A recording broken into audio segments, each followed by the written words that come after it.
Bharatiya Janata party अभी हमारे देश के लिए ठीक नहीं है, क्योंकि भारतीय जनता पार्टी देश की संपत्ति को बेच रही है, असंवैधानिक काम कर रही है। अब कांग्रेस ही एक नेशनल पार्टी है अभी आज के दिन में, जो भारतीय जनता पार्टी को हराने में सक्षम है। आरजेडी के लोग जो हैं वो कांग्रेस को कभी भी वैल्यू दिए नहीं, और कांग्रेस ने भी अपना कभी वैल्यू समझा नहीं, तो उसके कारण हमेशा कांग्रेस पीछे रहा। मतलब आरजेडी का न मन साफ है, नीतीश जी का तो खैर मन बिल्कुल साफ रहता ही नहीं है। यही हमारी पार्टी का स्टैंड ये रहेगा कि, और मेरी शुभकामना रहेगी कि सारी विपक्षी दल एक होकर के बीजेपी के सामना करें।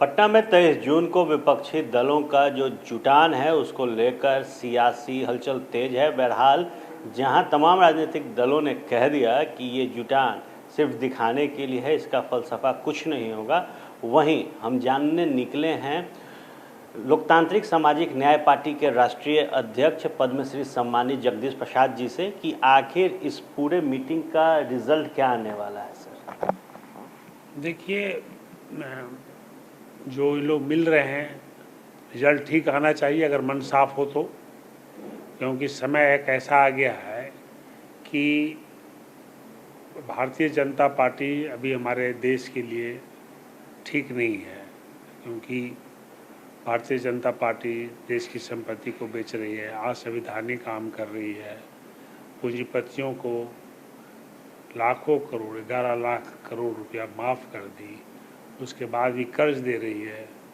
तो इस तरह का जो असंवैधानिक बातें और आर्थिक हुआ है, महंगाई बढ़ी है, अगर विपक्षी लोग एकता नहीं करेंगे तो फिर भारतीय जनता पार्टी फिर से सरकार में आ जाएगी।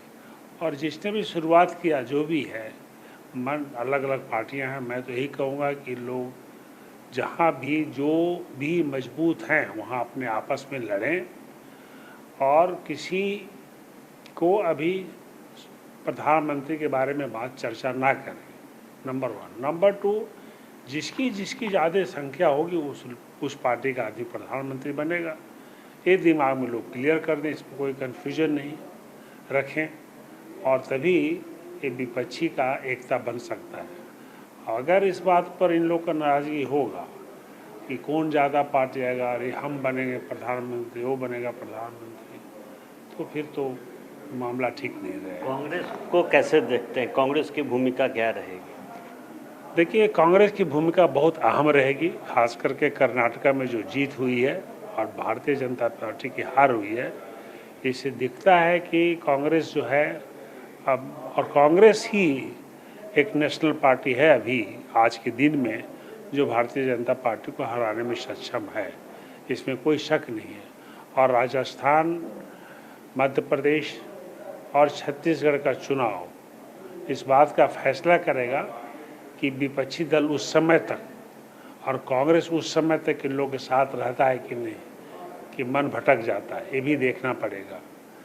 और सबसे बड़ी बात है इसमें कि खास करके हमारे राज्य में ये देखा गया है, आरजेडी के लोग जो हैं वो कांग्रेस को कभी भी वैल्यू दिए नहीं, और कांग्रेस ने भी अपना कभी वैल्यू समझा नहीं, तो उसके कारण हमेशा कांग्रेस पीछे रहा।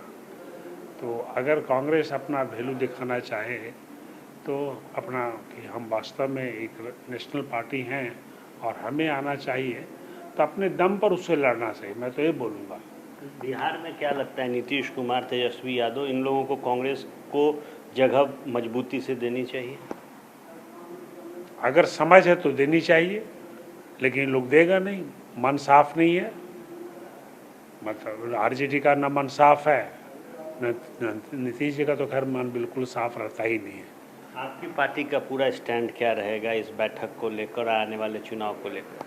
नहीं, मैं तो अपना यही हमारी पार्टी का स्टैंड ये रहेगा कि, और मेरी शुभकामना रहेगी कि सारी विपक्षी दल एक होकर के बीजेपी के सामना करें और बीजेपी को हराएं, क्योंकि हमारी पार्टी भी, लोकतांत्रिक सामाजिक न्याय पार्टी भी चाहती है कि बिहार से लोग बीजेपी का कोई एक भी मेंबर ऑफ पार्लियामेंट जीत करके नहीं जाए।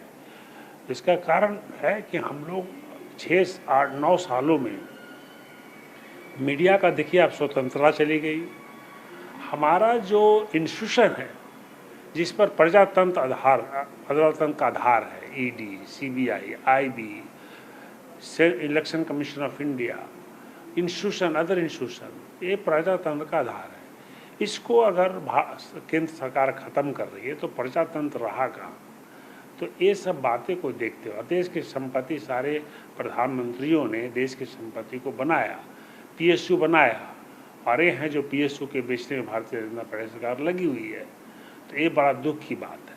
और जितना आप निजीकरण करेंगे उतना पैसा जो आएगा वो जाएगा पूंजीपतियों के हाथ में। उन पैसों को गरीब के कल्याणकारी में आप नहीं लगा सकते।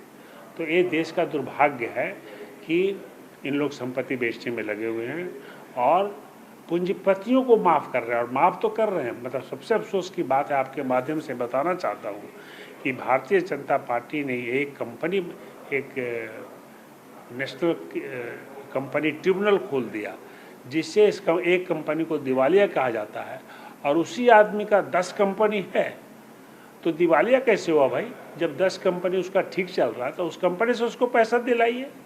एक कंपनी को आप दिवालिया घोषित करके उसके कर्ज को आप माफ़ करते हैं।